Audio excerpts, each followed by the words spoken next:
வணக்கம். நான் உங்கள் நிசாந்தன் சார்.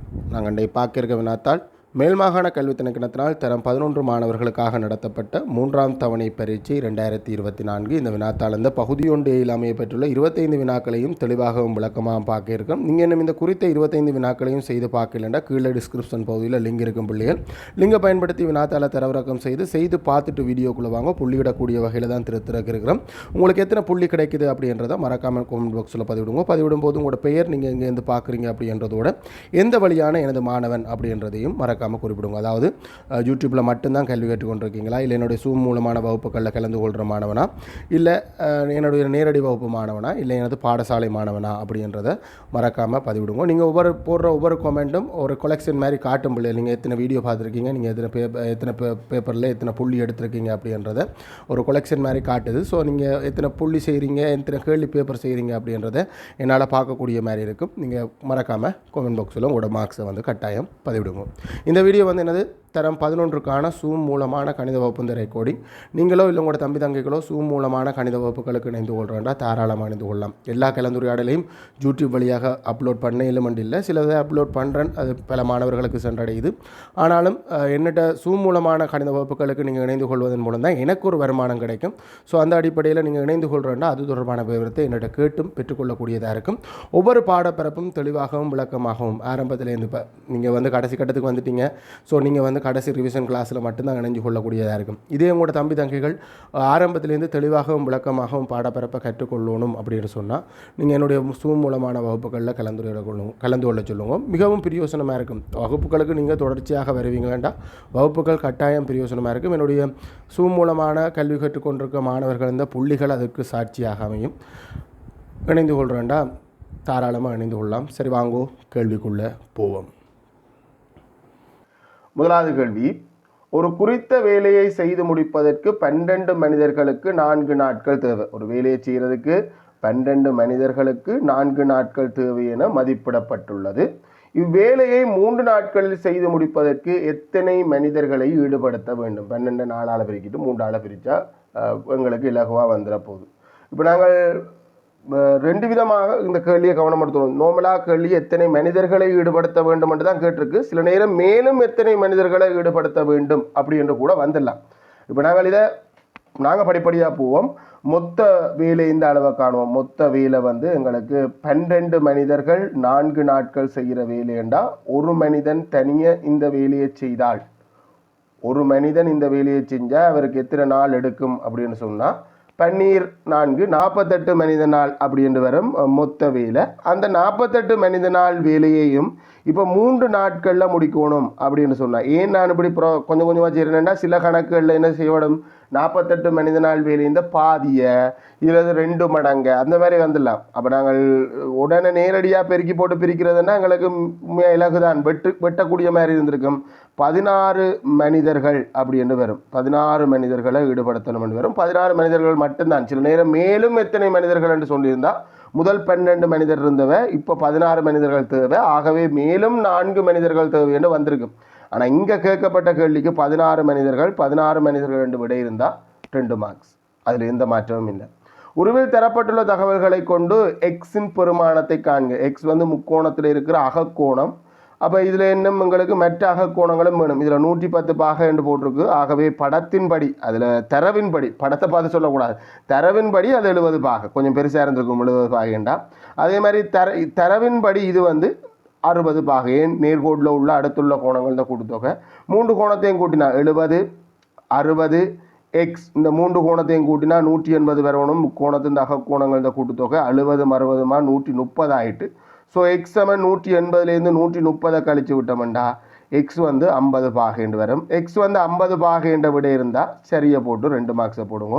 இல்லை அந்த படத்தில் இந்த 60 பாகையோ அல்லது 70 பாகையோ ரெண்டில் ஒன்று குறிச்சிருந்தால் 1 மார்க்ஸ் வரும். படத்தில் நேர்கோட்டில் உள்ள அடுத்துள்ள கோணங்கள் இந்த கொடுத்தவங்க 180 பாகை என்ற தேற்றத்தை பயன்படுத்துகிறவங்க 1 மார்க்ஸ் வரும். 3வது கேள்வி பொமசி. நாங்கள் நிறைய தடவை பார்த்துருக்கோம். எங்களுக்கு அச்சர கணித உறுப்புகள் இந்த பொமசி தான் வரும். அந்த அடிப்படையில் இங்கேயும் அச்சர கணித உறுப்புகள் தான். 2 அச்சர கணித உறுப்புகள் இருக்குது. இதில் நம்பர் மட்டும்தான் எங்களுக்கு முதன்மை காரணிகளின் வலுக்களின் பெருக்கமாக இல்லை. அச்சரங்கள் எல்லாம் ஏ வர்க்கம் பி வர்க்கம் என்று அச்சரங்கள் எல்லாம் வலுக்களாகத்தான் இருக்குது. நாங்கள் நம்பரை மட்டும் முதன்மை காரணிகளின் வலுக்களின் பெருக்கமாக எழுதி பூமசி காணலாம். அதுவும் தேவையில்லைடா. நம்பருக்கு மட்டும் நாங்கள் வழக்கமாக சான்ற மாதிரி பொமசி கண்டலாம். நாங்கள் 2ஆல் வகுக்கலாம். 2ஆல் வகுத்தா இது 3 முறை, இங்கே வந்து 4 முறை. இந்த 4ல் இருக்கிற 2 முடியும் வரைக்கும், 8ல் இருக்கிற உயர்வலு 2 இந்த 3ஆம் வேலு அது முடியும் வரைக்கும் நாங்கள் 2ஆல் தான் வகுத்து கொண்டு போகணும். அதுக்கு பிறகு தான் நாங்கள் 3ஆல் வகுக்க வலிக்கிறோம். 3ஆல் ஒரே ஒரு ஆள் தான் வகுக்க இருக்கு. ஏன்னா 3 இந்த உயர்வலு 1ஆம் வேலு தான். ஆகவே 3ல் அப்போ அதுதான் அந்த விளக்கம் பிள்ளைகள். இப்போ நாங்கள் இது ஏஏயும் பிஏயும் இதுக்குள்ளே சேர்த்து வச்சு வகுத்திருந்தோம்னா ஏயில் 2 தரம் வகுத்துருக்கணும், பியில் 2 தரம் வகுத்துருக்கணும். இப்போ இவ்வளோத்தையும் பெருக்கினா நம்பர் இருந்த பொமாசி வந்துடும். நம்பர் இருந்த பொமாசி 24 24 நாங்கள் வேறு பல விதத்தில் காணலாம். இதில் இருக்கிற நம்பர் எடுத்துக்கொள்ள 8 தான் மிகப்பெரிய ஆள். 8 இந்த மடங்கில் 6 இந்த மடங்கு இப்போ வந்து ஜாயிண்ட் ஆகுது. 8 இந்த மடங்கும் 6 இந்த மடங்கும் இப்போ ஜாயிண்ட் ஆகுது. 8 இந்த முதல் மடங்கு 8, அது 6க்கு மடங்கு இல்லை. 8 இந்த 2ஆம் மடங்கு 16, அப்பவும் அது 6க்கு மடங்கு இல்லை. 8 இந்த 3ஆம் மடங்கு 24, 6க்கு மடங்கு. அப்போ நம்பர் இந்த பொமாசி 24. ஏ இந்த உயர்வலு வர்க்கம் ஏ வர்க்கம், பி இந்த உயர்வலு வர்க்கம். 24 ஏ வர்க்கம் பி வர்க்கம் என்று இருந்தால் முழுமையான 2 புள்ளி. இல்லையென்றா வகுத்தல் முறையோ இல்லை முதன்மை காரணிகளின் வலுக்களின் பெருக்கமாகவோ எழுதிருந்து விடபிள்ளையாக இருந்தாலும் 1 மார்க்ஸ் வரும். ஆனால் அதுக்கு சரியாக இருக்கணும். ரைட். 4வது கேள்வி, அடி 5ன் 125ன் மடக்கை 3 ஆகும். கூற்றை மடக்கை வடிவில், தமிழில் சொல்லப்பட்ட விடயத்தை மடக்கை வடிவில் எழுதட்டுமா? மடக்கை வடிவில் எழுதுறா லொக் என்ற கட்டாயம் சொல்லியிருக்கும். மடக்கை என்று சொன்னாலே லொக் இருக்கும். அடி 5ஆம், ஜிக்கு கீழே 5, 125 மடக்கை பெருமானம், 125 மடக்கை 3, அவ்வளவுதான். இந்த அளவும் கொடுக்குறது தான் எங்களுக்கான மடக்கை. அங்கே தமிழில் சொல்லப்பட்ட கூற்றை மடக்கை வடிவில் எழுதுறது. இதில் கவனமாக இருக்க வேண்டிய விடயம் என்னென்னா, லோக் 125 3 அவ்வளவு நேரே இருக்கும், அடி 5 மட்டும்தான் கீழே இருக்கும். சில பிள்ளைகள் என்ன செய்யும்டா, இந்த மாதிரி எழுதுறது நான் திரும்ப திரும்ப சொல்கிறதுக்கான காரணம் அது பெரிய பிழை. அதை பிழையாக எழுதி போட்டு நாங்கள் சரியாக எழுதி போட்டோம்னு நாங்கள் நினைச்சு கொண்டு போகக்கூடாது. இது இப்படி எழுதினா இந்த லோக் 5 3 நேரே இருக்கும், 125 ஏதோ வலு மாதிரி மேலே இருந்தால் உண்மையாக இது வந்து பிழையான கூற்று, இதுக்கு நீங்கள் பிழை தான் போடணும். இந்த மாதிரி எழுதியிருந்தால் முழுமையான 2 மார்க்ஸ். ஆனால் இப்போ சில நேரம் இந்த கேள்வியை இந்த மடக்கை வடிவில் சுட்டி வடிவுக்கு மாற்றுக அப்படின்ற மாதிரி தான் வரும். ஏன்னா மடக்கை சுட்டி 2க்கும் தான் ஜாயிண்ட் இருக்கும். ஸோ சுட்டி வடிவுக்கு நாங்கள் இதை மாற்றுவோம்டா, இங்கே யார் அடியோ, அடி என்றதான் சுட்டியிலேயும் அடி. அதாவது இதை மாதிரி 2 விதமாக யோசிக்கலாம். இது மடக்கை அப்படின்றத வலுவக்கான்ற ஒரு கேள்வி. என்ன கேள்வி? 125 5ன் எத்தனையாம் வலுகண்டு கேள்வி வருது, 3ஆம் வலுகண்டு விட வருது. அப்போ 2 விதமாக மாற்றலாம். 125 சமன் 5ன் 3ஆம் வலுகண்டு மாற்றலாம். இதுவும் நீங்கள் சுட்டி வடிவுக்கு மாற்றுற ஒரு வடிவம். என்ன உண்டு, இங்கே அடியார் 2 பேர், அவர் சுட்டிக்கும் அடி. இங்கே விடையார் 2 பேர் 3, அதுதான் சுட்டிக்கு வலு. இங்கே கேள்வியார், அதாவது எதுந்த வலுவுக்கான எதுந்த மடக்கை காண வந்தோமோ அதுதான் எங்கட விடையாக இருக்கும். 125 வரும். ஸோ இதில் இடம்பெல மாதிரி இருக்குது. இங்கே சுட்டி வடிவுக்கு மாற்றுறதுலேயும் நீங்கள் கொஞ்சம் கவனம் எடுத்துக்கொள்ளணும், தேவைப்படுமா? ரைட். வினாயிலக்கம் 5, அதான் பிள்ளைகள் இஎல்சி சொல்லுது. இஎல்சி இதுதான், சுட்டியிலேருந்து மடக்கை, மடக்கையிலேருந்து சுட்டி தான் இஎல்சி சொல்கிறது. ஸோ நாங்கள் அதுக்கு மேலே கூடுதலாக யோசித்து குழம்பி அடிக்கிறதுக்கு ஒன்றுமே இல்லை. ரைட். வினாயிலக்கம் 5க்கு வருவோம். தரப்பட்டுள்ள தகவல்களை கொண்டு ஏபிசிடி ஒரு வட்ட நாட்பக்கல். வட்ட நாட்பக்கல்ல இருக்கிற தொடர்பு என்ன? வட்ட நாட்பக்கல் எதிர்கோணங்கள் கூட்டுத்தொகை 180. ஒரு கோடு வழியில் நீட்டினா புறக்கோணம் அகத்த எதிர்கோணத்தை சமன். வட்ட நாட்பக்கல் 2 தேட்டம் தான். இதுக்கு மேலே என்ன இருக்குது? 4 புள்ளிகளும் வட்டத்தில் இருந்தால், ஒன்று மையத்தில் இருந்தால் வட்ட நாட்பக்கல் எடுத்துக்கூடாது, 4 உச்சியும் வட்டத்தில் இருக்கணும். இது வட்ட நாட்பக்கல் அவரும் சொல்லியிருக்கேன். தகவல்களை கொண்டு எக்ஸ் y என்பவற்றின் பெருமானத்தை காண்க. இந்த எதிர்கோணங்களை கூட்டினா 180 பாக வரணும். இன்னொரு வித்தியாசமான சமன்பாடு வரப்போகுது. எக்ஸையும் எக்ஸாக 50 அப்படின்ற கோணத்தையும் கூட்ட 180 வரணும். ஆகவே இங்கே இது 2ஐயும் கூட்டினா 2x, இந்த 50 அங்கே அனுப்பினா 2x சமன் 50 அங்கால போய் கழிச்சா 130. நமக்கு எக்ஸ் வேணும், 2 பக்கம் 2ஆல் வகுத்து விட்டோம்டா எக்ஸ் வந்து 65. ரைட். அதே மாதிரி இங்கே இந்த 2 கோணத்தையும் கூட்டினா வையையும் 110ஐயும் கூட்டினாலும் 180. எதிர்கோணங்கள் இந்த கூட்டுத்தொகை 180 பாக.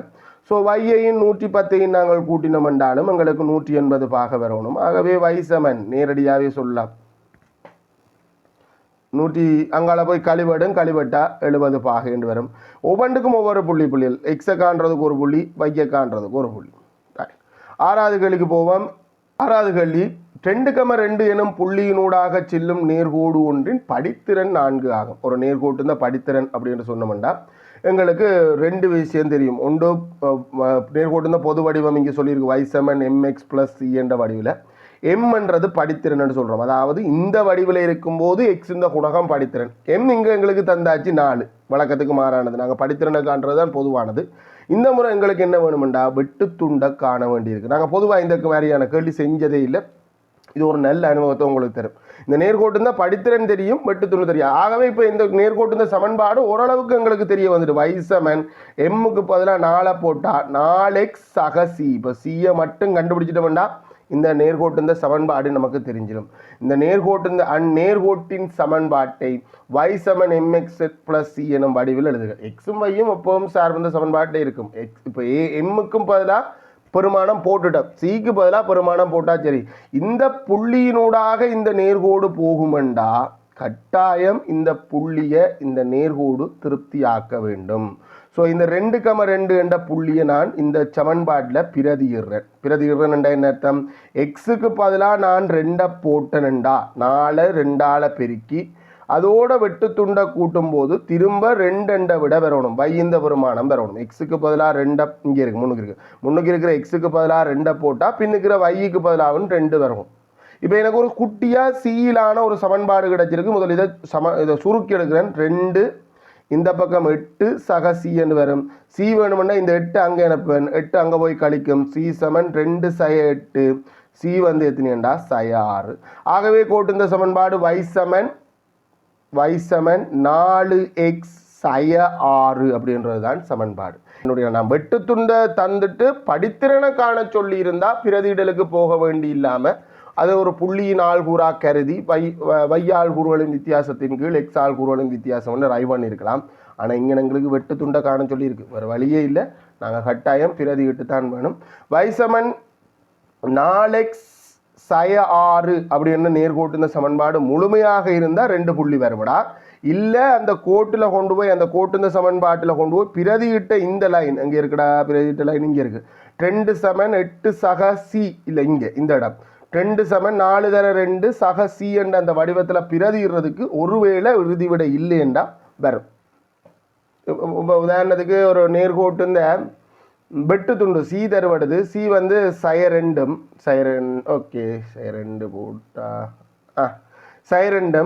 இப்போ அந்த கோடு வந்து 2,4 என்ற புள்ளியினூடாக செல்லுது அப்படின்னு சொன்னால் இந்த கோட்டு இந்த சமன்பாடு நேர்கோட்டு இந்த சமன்பாடு y சமன் mx + c என்றதுதான் நேர்கோட்டு இந்த பொதுவான வடிவம். இங்கே எங்களுக்கு சி தந்துட்டு சி தான் வெட்டு துண்டோ. அப்போ இந்த கோடு ஓரளவுக்கு வெளிச்சிட்டு என்னன்னா y சமன் mx சய 2 அப்படின்னு மாறிட்டு சிக்கு பதிலாக பெருமானம் போட்டேன். இந்த புள்ளியை பிரதிகிறேன். அதாவது இங்கே எக்ஸுக்கு பதிலாக நான் 2 போட்டால் y 4 வரணும். அப்போ எம்மோட 2 பெருக்கி வார விடையிலேருந்து 2 கழிச்சா எனக்கு y 4 அப்படின்னு வரணும். அந்த எக்ஸுக்கு பதிலாக எக்ஸ் இந்த பெருமானத்தையும் yக்கு பதிலாக y இந்த பெருமானத்தையும் போட்டால் எம்மிலான ஒரு சமன்பாடு கிடைக்கும். கட்டாயம் திருப்தியாக்கணும். அப்போ எம்மிலான ஒரு சமன்பாடு கிடைக்கும். இதை சுருக்கினா 2m என்று வரும்டா. 2m சய 2 சமன் 4 சய 2 இப்போ நான் அங்கே அனுப்புவேன். சய 2 அங்கே போனால் சக 2 2m சமன் 4 சக 2 6 என்று வரப்போது. எனக்கு இப்போ என்ன வேணும்? எம் தான் வேணும். ஆகவே 6 2ஆல் வகுத்தா எம் வந்து 3. இப்போ கோட்டு இந்த சமன்பாடு எம்மும் கண்டுபிடிச்சோன்னா கோட்டு இந்த சமன்பாடு முழுமையாக வந்துட்டு y சமன் 3 இதில் 3டா எம் என்று வந்திருக்கு. y சமன் 3x சய 2 அப்படின்றது நேர்கோட்டு இந்த சமன்பாடு. இப்போ நான் இதை வேறு எப்படி படித்திறனை காண்றதுக்கு நாங்கள் பயன்படுத்துகிற சூத்திரம் என்ன? y ஆள்கூறுகளின் வித்தியாசத்தின் கீழ் x ஆள்கூறுகளின் வித்தியாசம் அப்படின்றது தானே நாங்கள் படித்திறனை காண்றதுக்கு நாங்கள் பொதுவாக பயன்படுத்துகிற சூத்திரம். ஸோ அந்த ஐடியாவில் நான் இதை பார்த்துறேன்டால் அது கொஞ்சம் வித்தியாசமாக இருக்க போது என்ன மறையில் வேறு நான் வேணுமென்று போட்டுட்டேன். இப்போ நாங்கள் அந்த ஐடியாவில் பார்த்தோம்னா இது ஒரு புள்ளி. இவற்றை ஒரு புள்ளி என்ன? 2,4 2,4ன்றது கிட்டத்தட்ட இடத்துல இருக்கும். எக்ஸ் இந்த பெருமானம் 2 y இந்த பெருமானம் 4 2,4 நூடாகவும் சய 2 நூடாகவும் வெட்டு துண்டுன்றது வையச்ச எங்கே வெட்டி கொண்டு போகும்ன்றதை காட்டும். சய 2 நூடாகவும் வெட்டி கொண்டு போகிற இந்த நேர்கோட்டு இந்த படித்திறன் தான் நமக்கு கேட்டது. ஸோ இந்த நேர்கோட்டு இந்த படித்திறன் வேணும்னா 2 புள்ளி இந்த ஆள் கூறணும். இதில் சய 2 யார்? y தான் சய 2. அப்போ எக்ஸ் என்ன? 0, சய 2ன்றது தான் அந்த குறித்த புள்ளி இந்த ஆள் கூறும். இப்போ இந்த 3 இந்த புள்ளிகளை வச்சும் என்னால் பெற்றுக்கொள்ள முடியுமான்னு பார்ப்போம். y m சமன் அதாவது படித்திறனானது y ஆள்கூறுகளின் வித்தியாசம் 4ல் இருந்து சய 2 கழிச்சு வார விடையில இருந்து. கவனமாக நாங்கள் பொதுவாக இந்த மாதிரி வர்றையில் எங்களுக்கு மறையெண்ண கழிக்க வேண்டி வராது. காரணம் என்னென்னா எங்களுக்கு படித்திறன் காணணுமெண்டா இந்த முதல் கால் பகுதிக்குள்ள தான் கொடுக்கணுமெண்டு இஎல்சி சொல்லுது. அப்போ அது உங்களுக்கு கொஞ்சம் இலகுவாக இருக்கும். ரெண்டாலும் நீங்கள் ஒருக்கா பாருங்கவா 4ல் இருந்து சய 2 கழிச்சு வாரது ஏன்னா சய 2 கழிக்கணும். ரெண்டை கழிக்கிறதும் சய ரெண்டை கழிக்கிறதும் உண்டோ இல்லை தானே. எக்ஸால் உருவலின் வித்தியாசம் 2 சய 0 4லேருந்து சய ரெண்டை கழிக்க சய இன்டு சய சகவாயிடும் 2. ஆகவே 6 6 2ஆல் வகுத்தா 3 படித்திறனை 3 சார்பு அந்த படித்திறனை காண்றதுக்குரிய சூத்திரத்தின் மூலமும் பெற்றுக்கொள்ளலாம், பிரதியிட்டும் பெற்றுக்கொள்ளலாம். பிரதியிட்டு பெற்றுக்கொள்றதுலேருந்து தானே இந்த சூத்திரமே வந்தது. ஒருங்கமை சமன்பாடாக்கி அந்த மாதிரி இந்த மாதிரி என்று வந்து தான் இந்த சூத்திரமே வந்து சேர்ந்தது. வையால் குரலின் வித்தியாசத்தின் கீழ் எக்ஸால் குரலின் வித்தியாசம் என்ற சூத்திரமே இப்படி தான் வந்து சேர்ந்தது. சரிதானடா. 7வது கேள்வி, உருவில் உள்ள தகவல்களை கொண்டு எக்ஸின் பெருமானத்தை காண்க. உருவில் என்ன தகவல்? இது ஒரு இணைகரம் என்ற எதிர்ப்பக்கங்கள் சமாந்தரமாக இருக்குது. இது இணைகரமாக இருக்கிறதுக்கு வாய்ப்பு இருக்கும்டா தெரியல. ஏனண்டா இது சமாந்தரம், மற்ற கோடு சமாந்தரம் என்று இதில் ஒன்றும் தெரியல. ஆனால் நான் நினைக்கிறேன் இணைகரம் என்று நினைச்சு தான் இந்த கேள்வி அங்கால கொண்டு போயிருக்கேன்னு நினைக்கிறேன். தெரியல இணைகரம் என்று நாங்கள் எடுத்துக்கொள்ள வேண்டாம். இதில் ஒரு கோணம் தந்திருக்கு, எக்ஸ் என்ற ஒரு கோணம் தந்த பருமென காண்றது தான் கேள்வி. எங்களுக்கு இந்த இணைகரத்தை பொறுத்த வரைக்கும் எது ABDG ஒரு இணைகரத்தின் எதிர்கோணங்கள் சமனாக இருக்கும். குழப்பம் என்னென்னா, நாங்கள் வட்ட நாட்பக்களும் படித்த பிறகு ஒரு குழப்பம் துவங்கிட்டு, வட்ட நாட்பக்கள்லையும் எதிர்கோணம் தொடர்பாக ஒரு தேட்டம் இருக்குது. வட்ட நாட்பக்களில் எதிர்கோணங்கள் இந்த கூட்டுத்தொகை 180 பாகை, இணைகரத்தில் எதிர்கோணங்கள் சமன். அங்கே 180 பாகை இல்லை, இணைகரத்தில் எதிர்கோணங்கள் சமன். அந்த அடிப்படையில் இந்த கோணம் 65 பாகை அப்படின்ட்டு வரும். அடுத்தது இந்த 2 கோடும் சமாந்திரம்ன்றது தந்திருக்கு. இது இணைகரமாக இருக்கணும்னு எந்த அவசியம் இல்லை. இந்த 2 கோடும் சமாந்திரம். சமாந்திர கோட்டில் நேய கோணங்கள், இந்த பானா வடிவில் இருக்கிற கோணங்கள், நேய கோணங்கள் இந்த கூட்டுத்தொகை 180 பாக. அங்கே 140 போயிட்டா இந்த கோணம் கட்டாயம் படத்தரவின்படி 40 பாக. இப்போ இந்த முக்கோணத்தில் உள்ள அகக்கோணங்கள் 40 65 எக்ஸ், இந்த 3 கோணத்தையும் கூட்டினா 180 பாக. 40 65 100 ஆயிட்டடா, 105 ஆயிட்டு. ஸோ எக்ஸ் சமன் 180லேருந்து 105 கழிச்சா 100 கழிச்சா 80, அங்கால 5 கழிச்சா 75 பாகை. கவனமாக கழிக்கணும் பிள்ளைகள். இதில் சில பிள்ளைகள் 85 பாகை என்ற விடையும் கொடுக்கலாம். ஆகவே இதில் 75 பாகை என்றதான் விட, 75 பாகை என்ற விடை இருந்தால் முழுமையான 2 புள்ளி. இல்லை இணைகரத்தின் எதிர்கோணங்கள் சமன் என்ற தேற்றத்தை பயன்படுத்தி படத்தில் 65 குறிச்சிருந்தாலோ, இல்லை நேய கோணங்கள் இந்த கூட்டுத்தொகை 180 என்றதை பயன்படுத்தி படத்தில் 40 பாக குறிச்சிருந்தாலோ ஒரு புள்ளி வரும். இது ரெண்டும் குறிச்சிருக்கு தானே 2 புள்ளி கொடுக்கலாமண்டா, அப்படி இல்லை, ஏதோ ஒன்று தான் தரும். வினா இலக்கம் 8க்கு போவோம். ரூபா 1,50,000 180,000 பெறுமதியான பொருள் ஒன்றை இறக்குமதி செய்யும் போது சுங்கவரியாக ரூபா 37,500 செலுத்தப்படுகின்றதாயின் செலுத்த வேண்டிய தீர்வை சதவீதம் யாது? சுங்கவரி என்ற என்னன்றதை தெரிஞ்சுக்கொள். எங்களோட நாட்டுக்குள்ள ஒரு பொருளை நாங்கள் இறக்குமதி செய்யும் போது நாங்கள் அரசாங்கத்துக்கு கொடுக்க வேண்டிய வரி. நான் அந்த பொருளை என்ன விலைக்கு வாங்குறேனோ அது இந்த சதவீதம் தான். நான் 1,50,000க்கு வெளிநாட்டில் என்னுடைய நாட்டு காசு 1,50,000க்கு வாங்கின பொருளை எந்த நாட்டுக்குள்ள இறக்கும் போது 37,500 ரூபா அரசாங்கத்துக்கு செலுத்தித்தான் நான் அந்த பொருளை வெளியில் கொண்டு வரேன். ஸோ நான் செலுத்தின வரி எத்தனை சதவீதம்? எது இந்த சதவீதம்ண்டா பொருள் இந்த கொள்விலை இந்த சதவீதம். 1,50,000 ரூபா பொருளுக்குத்தான் சதவீதம் காண்றதுக்கு மிக இலகுவான மெத்தட் பின்னமாக்கி சதவீதமாக்குறது. பின்னத்தை போட்டு தர 100% போட்டு சதவீதமாக்குறது. இதை விட நீ ஒப்பிடலாம். அது எக்ஸ் சதவீதம் என்று போட்டு ஒரு சின்ன சமன்பாடு உருவாக்கலாம். பல மெத்தட் இருந்தாலும் இலகுவான வழியை நான் சொல்கிறேன் பிள்ளைகள். 1,50,000க்கு 37,500 ரூபா வரி அறவிடப்பட்டிருக்கு. இது பின்னம், இது என்ன பங்குன்றது வரும். ஒரு பின்னத்தை சதவீதமாக்கணுமா? தர 100%. எந்த ஒரு பின்னமும் சதவீதமாகும். இங்கே 2 சைவர் வெட்டுப்படும், அதே மாதிரி அங்கே ஒரு 2 சைவர் வெட்டுப்படும். 15ஆல் வகுத்தா சரி வகுவடும் என்று நம்புகிறேன். 15ல் -5ஆலேயே வெட்டுறேன், கொஞ்சம் கொஞ்சமாக வெட்டியிருக்கலாம். 5ஆல் வெட்டி 3ஆல் வெட்டிக்கலாம். 15ஆல் வெட்டினா 30க்கு 2 முறை, அங்கால 7 மிச்சம், 75ல் 60க்கு 4 5 முறை. ஆகவே 25% வரி அறவிடப்படும் அப்படின்னு வரும். கவனமாக வகுத்தல்ல கவனம் எடுத்துக்கொள்ளுங்க பிள்ளைகள், அநியாயத்துக்கு பிள்ளை வரும். இதை சில பிள்ளைகள் சமன்பாடு மாதிரி ரைவ் பண்ணுற பிள்ளைகளும் இருக்குது. நான் வேணுமெண்டா அதையும் சொல்கிறேன். X% இல்லை R% என்று எடுத்துக்கொண்டு என்ன செய்யுமெண்டா, அந்த பொருளுந்த அதாவது நாங்கள் 1,50,000 அதாவது பொருளுந்த கொள்விலை இந்த சதவீதம் தானே, 1,50,000 6% சதவீதத்தை பின்னமாக்கினா 100 மேல் 6 என்றது 37,500 என்ற ஒரு சமன்பாடை உருவாக்கி இந்த 100 அங்கே போய் பிரிக்கும், 1,50,000 அங்கே போய் பிரிக்கும். பிரித்து சுருக்கி அந்த 6க்கான பிரமாணம் 25 என்ற விடையை எடுக்கலாம். விடையெடுத்தும் எங்களுக்கு அந்த குறித்த கணக்கை முடிக்கலாம். இதுக்கு இலகுவான வழி சதவீதம். நாங்கள் செகண்ட் பார்ட்டில் எக்கச்சக்கமான கேள்வி செஞ்சு கொண்டிருப்போம். இப்படி செஞ்சு கொண்டிருக்கு இருந்தால் சரி வராது. ஏன்னா வினா இலக்கம் 9 அரைவட்டம் பிசிடியின் பரப்பளவானது முக்கோணம் ஏபிசிடியின் பரப்பளவுக்கு சமனாகும்.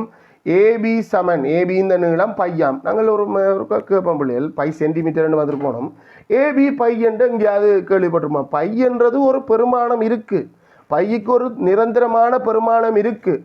என்ன அது எனக்கு துல்லியமாக இல்லாததனாடி தசமத்திலையும் அதுவும் பெரிய மீளா தசமதானமாக இருக்கிறதால தான் நாங்கள் பை என்ற ஒரு அச்சரத்தை பாவிக்க வேண்டிய ஒரு சூழலுக்கு மாட்டப்படுறோம். சில நேரம் 22 கீழே என்ற பின்னத்தை பயன்படுத்துகிறோம், சில நேரம் 3.14 என்ற பின்ன தசமத்தை பயன்படுத்துகிறோம். ஆனால் அது ஒரு பெருமானம், அதுக்கு ஒரு வேல்யூ, ஒரு பெருமானம் இருக்குது. ஏபி இந்த நீளம் பை சென்டிமீட்டரா, பிடி இந்த நீளம் 2 ஆறும் ஆகும்.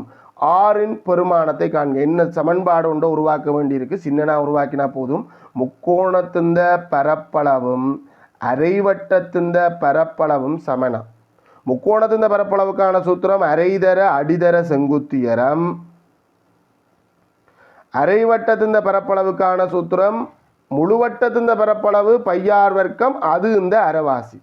பிரதியிடுவோம், பிரதியிட்டு போட்டு தான் வெட்டணும். சூத்திரங்களை வெட்டி விடுறையில் அரை தான். அடி எங்களுக்கு முக்கோணத்தின் அடிக்கு ஏபிக்கு பதிலாக அவர் சொன்னது தான் பை சென்டிமீட்டர். அதில் அந்த பையை மட்டும் நான் எடுக்கிறேன். பை செங்குத்தியரம் 2 ஆர் அப்படின்னு தந்துருக்கு. இது ஏடி 2 ஆர், 2 ஆர். இங்கே பை தானடா, இங்கேயும் பை, அங்கேயும் ஒரு பை இருக்குது, இங்கேயும் ஒரு பை இருக்குது, வெட்டுப்பட போது ஆரையின் வர்க்கம். ஆரைன்றது அது இந்த பாதி, 2 ஆர் இந்த பாதி, ஆர் ரெண்டு வரப்போகுது. ஆரையின் வர்க்கம் ஆர் தர ஆர் தர அரை. இப்போ சமன்பாட்டின் இருபுறமும் இப்போ ஒரே சைடுகளை வெட்டுப்படுறதுக்கு இருக்குது, அதனாடி வெட்டலாம். இங்கே இந்த அரையையும் இந்த ரெண்டையும் வெட்டி விட்டால் அப்புறம் இருபுறமும் வெட்டுறல குழப்பம் வந்துடும். ஸோ நான் இருபுறமும் வெட்டுறேன். உலகம் ஒரு செட் பிள்ளைகள் ப்ளஸ் மைனஸ் ஆள பிரியல சமனுக்கு இங்கால உலகம் ஒரு செட். சமன்பாட்டின் இருபுறமும் அரையாள வெட்டுறேன், 2 பக்கம் அரை வெட்டுப்படும். 2 பக்கமும் பையாள வெட்டுறேன். அதே மாதிரி 2 பக்கமும் ஒரு ஆறாள வெட்டுறேன். இப்படி ஆறாள வெட்டுறதுக்கான அனுமதி எப்போ கிடைக்கும்? ஆர் எப்போவுமே not equal to 0 இருக்கும். ஆரை ஒரு காலமும் 0 இருக்கலாது, அதனாடி ஆறாள வெட்டலாம். ஸோ இந்த பக்கம் ஒரு ஆறும் அந்த பக்கம் ஒரு 2 மட்டும்தான் மிச்சம். ஆகவே ஆர் சமன் 2 இருக்கும், 2 சென்டிமீட்டராக இருக்கும். இதில் என்ன அலகோ அதே அலகு.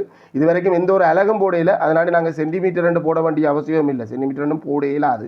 அலகு 2 அலகு அப்படி என்ன அலகோ அந்த அலகு 2 அலகு அப்படின்ட்டு நாங்கள் கொடுக்கணும். சென்டிமீட்டர் சொல்ல இல்லையா, நான் தான் சும்மா பைக்கு பதிலாக 2 சென்டிமீட்டர் சொன்னேன். 10வது கேள்வி. தரப்பட்டுள்ள உருவில் ஏபிசிடி ஆகியன ஓவை மையமாக கொண்ட வட்டத்தின் மீது இருக்கும் புள்ளிகள். 4 புள்ளி வட்டத்தில் இருந்தால் இணைச்சா வட்ட நாட்பக்கள் வரலாம். ஆனால் இதில் இருக்கிற தருவன்படி அது வட்ட நாட்பக்கள் இல்லை. என்ன அது ஏடி இணைக்கப்படையில்லை, இருக்கும் புள்ளிகளாகும். ஏபி என்ற கோடும் டிசி என்ற கோடும் சமாந்தரமாக இருந்தால் ஒன்று விட்ட கோணம் ஒத்த கோணம் அதுகள் பெறலாம். கூடுதலாக இங்கே ஒன்று விட்ட கோணம் தான் வர்றது, இல்லை நேய கோணம் வர்றதுக்கு வாய்ப்பு இருக்குது. ஏஓடி கோணம் 80 பாக படத்திலையும் குறிச்சிருக்கு. இதுதான் நமக்கான தரவை துவங்குது. ஏஓடி என்றது யார்? ஏஓடி என்றது ஏடியிலிருந்து டியிலிருந்து மையத்தில் எதிரமைக்கிற கோணம். ஸோ டியிலிருந்து பரிதியில் வேறு எங்கேயாவது கோணம் எதிரமைக்குதோண்டா ஓம் எதிரமைக்குது. எங்கே எதிரமைக்குது? இந்த சியில் எதிரமைக்குது. சியில் எதிரமைக்கிற கோணம் அப்போ அது இந்த பாதியாக இருக்கும். 80 இந்த பாதி 40 பாக. இப்போ எங்களுக்கு சமாந்தர கோடையும் எடுத்துக்கொள்ளலாம். என்ன கேள்வியே பார்க்கல, எக்ஸின் பெருமானத்தை காண்க. ரைட், இங்கே இருக்கிற சமாந்தர கோடை கருதினோம்டா சமாந்தர கோட்டின்படி ஒன்று விட்ட கோணம் சமனாக இருக்கும். ஸோ இந்த இடத்துக்கு எங்களுக்கு வந்துடும் 40 பாக. நாம் ஒரு தரவை மிஸ் பண்ணிட்டு வந்திருக்கோம். ஓவை மையமாக உடைய வட்டம்ன்றதும் தரவு தாண்டா. ஓவை மையமாக உடைய வட்டத்துக்குள்ளால ஏசி என்ற ஒரு கோடு போகுது. ஸோ இந்த ஏசி யார்? விட்டம். விட்டத்தால் எதிரமைக்கிற கோணம் எங்களுக்கு 90 பாகையாக இருக்கும். ஒவ்வொரு தரவையும் நீங்கள் இப்படி ஆராய்ச்சிங்கன்னா கேத்திர கணித கேள்வி பகுதி 1 என்னடா பகுதி 2 தெளிவாக செய்வேன்.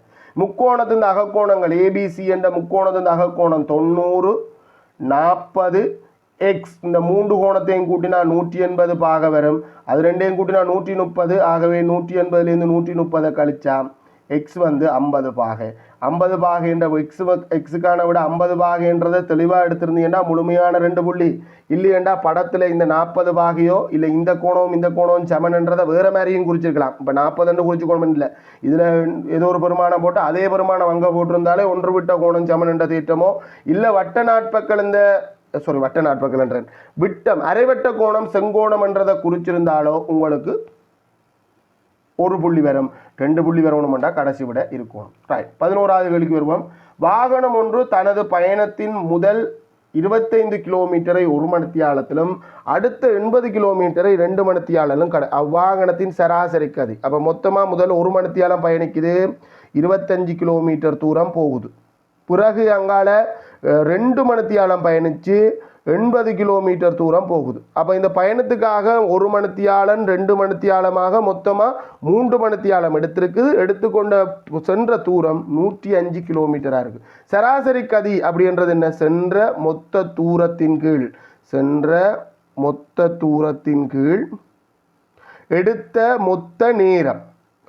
மொத்த நேரம். இதில் சராசரி கதியில் ஒரு விஷயம் பிள்ளைகள், எடுத்த மொத்த நேரம்ன்றதில் நாங்கள் ஓய்வில் இருந்த நேரத்தை கணக்கெடுக்க மாட்டோம். இடையில வாகனம் நுப்பாட்டி வச்சிருந்தா அதை நாங்கள் கால்குலேட்டரில் எங்களோட கணக்குக்குள்ளே கொண்டு வந்து சேர்க்க மாட்டோம். எடுத்த மொத்த நேரம், சென்ற மொத்த தூரம் 105 கிலோமீட்டர், அதற்காக எடுத்த மொத்த நேரம் 3 மணித்தியாலம். கிலோமீட்டரை மணித்தியாலத்தில் வச்சா கிலோமீட்டர் per ஹவரில் அலகு வரும்.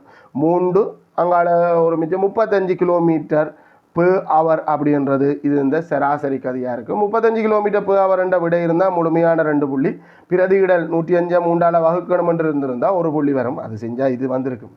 12வது கேள்வி. பரீட்சை ஒன்றிலே மாணவர் குழுக்கள் பெற்றுக்கொண்ட புள்ளிகள் தொடர்பான மீடரன் பரம்பல் கீழே தரப்பட்டுள்ள இடைவெளிக்கு பொருத்தமான பெருமானத்தை எழுதுக. என்ன மீடரன்? திரள் மீறன் என்றா என்ன? மொத்தமாக சேர்த்தது. இப்போ இதில் இந்த 3 சொல்கிற அர்த்தமும் இந்த 3 சொல்கிற அர்த்தமும் ஒன்றில்லை. முதலாவது 3 சொல்லுது இந்த குறித்த ரேஞ்சுக்குள்ள 0க்கும் 10க்கும் இடைக்குள்ள 3 பேர் அப்படின்னு சொல்லுது. 2வது 3 சொல்லுது 10க்கு கீழே 3 பேர் என்று சொல்லுது. அதே மாதிரி தான் பிள்ளைகள் இந்த 5 சொல்லுது 10க்கும் 20க்கும் இடைக்குள்ள புள்ளிகளை பெற்ற மாணவர்கள் 5 பேர் என்று சொல்லுது. இந்த 8 சொல்லுது 20க்குள்ள 8 பேர். அந்த 8 பேர் யார்? இந்த 2 வகுப்புலையும் இருக்கிறார்கள், 20க்குள்ளதான் இருக்கிறாங்க, 5 3 மட்டும். அடுத்தது அதே மாதிரி தான் பிள்ளைகள். அப்போ 30க்கு கீழே மொத்தமாக 14 பேர். இங்கே ஆல்ரெடி இந்த 2 கிளையும் சேர்ந்து 8 பேர் ஆகிட்டு. ஸோ இந்த 8ஓட இவரை கூட்டத்தான் எனக்கு 14 வந்திருக்கணும். 8ஓட யாரை கூட்ட 14 வரும். 2 6. ஆகவே இந்த ரேஞ்சுக்குள்ளே 6 பேர் இருந்திருக்கணும். அப்போ தான் 8 மாறும் 14. அதே மாதிரி 14ஓட 12 கூட்ட எங்களுக்கு இந்த வகுப்புக்குள்ளே 14 எங்கால ஒரு 12 பேர். ஆக மொத்தத்தில் 14ம் 12ம் 26 சரியா இருக்கு. 26ஓட 14 கூட்டினா இதில் என்ன வர போகுது? மொத்தமாக இந்த வகுப்பில் டோட்டல் டோட்டல் கடைசியாக இருக்கும் 40 வரணும். அங்கே 6 போட்டிருந்தா 1 புள்ளி, இங்கே 40 போட்டிருந்தா 1 புள்ளி, மொத்தமாக 2 புள்ளி. அவ்வளோதான் திரள்முறை நட்டவணியை நிரப்புறது. உருவில ஏபி சிஇ என்பன நடுப்புள்ளிகள் முறையே. ஏபி என்ற கோட்டுந்தையும் சிஇ இந்த கோட்டுந்த முறையும், சிஇ இங்கே இருக்கு. நடுப்புள்ளிகள் முறையே ஜி டி ஆகும். இது இந்த நடுப்புள்ளி ஜி, இது இந்த நடுப்புள்ளி டி. அது தரவா படத்தில் குறிச்சிருக்கு. நடுப்புள்ளின்றதையும் தரவில் படத்தில் குறிச்சிருக்கு. ஸோ நடுப்புள்ளி தேட்டம் வரப்போகுது அப்படின்றது கொஞ்சம் லைட்டாக தெரியுதுன்னு. ஜி டி ஆகவும் ஜிஇ என்ற கோடு, ஜிஇ என்ற இந்த பெரிய கோடு பிசிக்கு சமாந்திரமாக இருக்குது. ஸோ இந்த சமாந்திர கோடு நமக்கு என்னத்தை தரப்போகுது? முதல்ல அங்கே தரப்பட்ட தரவுகளுக்கு சரிவில் போடுறதுக்கு முன்னுக்கு இது நடுப்புள்ளி தேட்டத்தை மறுதலையே தரப்போகுது. ஒரு பக்கத்து இந்த நடுப்புள்ளியிலிருந்து மற்ற பக்கத்துக்கு சமாந்திரமாக வரையப்படும் கோடு 3வது பக்கத்தை இரு சமக்கூறிடும். நான் 3 கோடு பாய்க்க வேண்டியிருக்கேன். ஏன்னா 2 கோடு ஆல்ரெடி ஒரு ஆள் பாவிச்சிருக்கேன். 3வது பக்கத்தை அப்போ இப்போ எஃப் நடுப்புள்ளியிலிருந்து இந்த கோட்டுக்கு சமாந்திரம் இல்லையே. அப்போ அது அவ்வளோதான். இப்போதைக்கு கேள்விக்கு போவோமா? ஏஎஃப் என்ற கோடும் எஃப்சி என்ற கோடும் சமனாக இருக்குமோ? நடுப்புள்ளி தேட்டத்து இந்த மறுதலையின் அடிப்படையில் அது சமனாக இருக்கும். கூற்றுச்சரி. அடுத்தது எஃப்டி என்ற கோடு சமாந்தரமாக இருக்கும் ஏஇக்கு. அது நடுப்புள்ளி தேட்டம் என்ற முடிவில் வருது. எந்த முக்கோணம் என்று பாருங்கூடா? ஏஇசி என்ற முக்கோணம். இந்த ஆள் இருக்கிற அந்த முக்கோணத்தை இருங்கோ. ஏஇசி என்ற முக்கோணத்தில் எஃப் நடுப்புள்ளி 2 பக்கங்கள் சமன்ன்றது மூலம், டி நடுப்புள்ளி 2 பக்கங்கள் இந்த நடுப்புள்ளிகளை இணைக்கிற கோடு 3வது பக்கம். இங்கே 3வது பக்கம் யார்? ஏஇ என்ற பக்கத்தின் அரவாசியாகவும் அதற்கு சமாந்தரமாகவும் இருக்கும். ஸோ அந்த கூற்றும் சரியானது. இப்போ திரும்ப அதே மாதிரி இதுலேயே வருது. எஃப்டி இந்த 2 மடங்கு ஏஇக்கு சமனாக இருக்கும். அதுவும் சரி. ஏஇ என்றது எஃப்டி இந்த 2 மடங்கு. மாறி சொல்லியிருந்தா போல எஃப்டி என்றது ஏஇ இந்த 2 மடங்கு, ஏஇ இந்த அரவாசி. இது இங்கே சொல்லப்பட்டது சரி. எஃப்டி இந்த 2 மடங்கு ஏஇக்கு சமனாக இருக்கும். 3ம் சரி. சரி என்று சொல்லியிருந்தா போடுங்க பிள்ளைகள். 3ம் சரியாக இருந்தால் உங்களுக்கு 2 புள்ளி வரும்.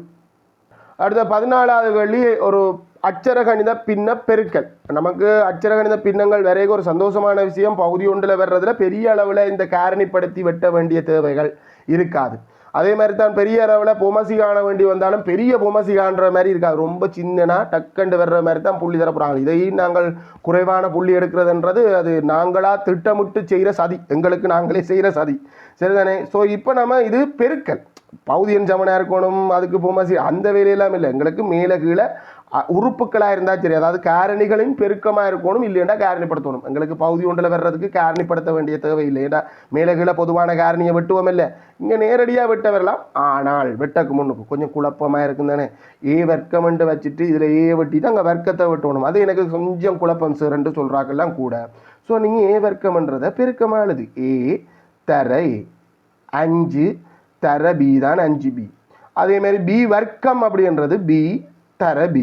ஏன்னா வெட்டும்போது உனக்கு நல்ல தெளிவாக வெட்டிடுவேன். ஏன் அந்த கரைச்சில் இந்த அநியாயத்துக்கு இந்த ஒரு மார்க்ஸை விடுற பியும் வெட்டுப்பட்டால் ஒரு முறை ஏயும் வெட்டுப்படும். வேறு 4ஐயும் 2ஐயும் 2ஆல் வகுக்கலாம், இங்கே 2ஆல் வெட்டலாம், இங்கே 2 முறை, இங்கே 1 முறை, இதுக்கு மேலே யாரையும் வெட்டிடலாம். ஏபி மட்டும் இல்லை பிள்ளைகள், இந்த 2 கொஞ்சம் இதில் நானும் மிஸ் பண்ணி போட்டேன். ஏன்னா இந்த 2 நான் மேலே போட்டதால் உண்மையாக மறந்து போனேன். அந்த 2ம் இருக்குது. அப்போ 2 வெட்டுப்படையில் ஏ வெட்டுப்படையில் பி வெட்டுப்படையில் 3 பேர் மேலே இருக்க, கீழே ஒரு ஆள் இருக்கார், அதான் மறந்துடக்கூடாது, கீழேயும் ஒரு ஆள் இருக்கார்.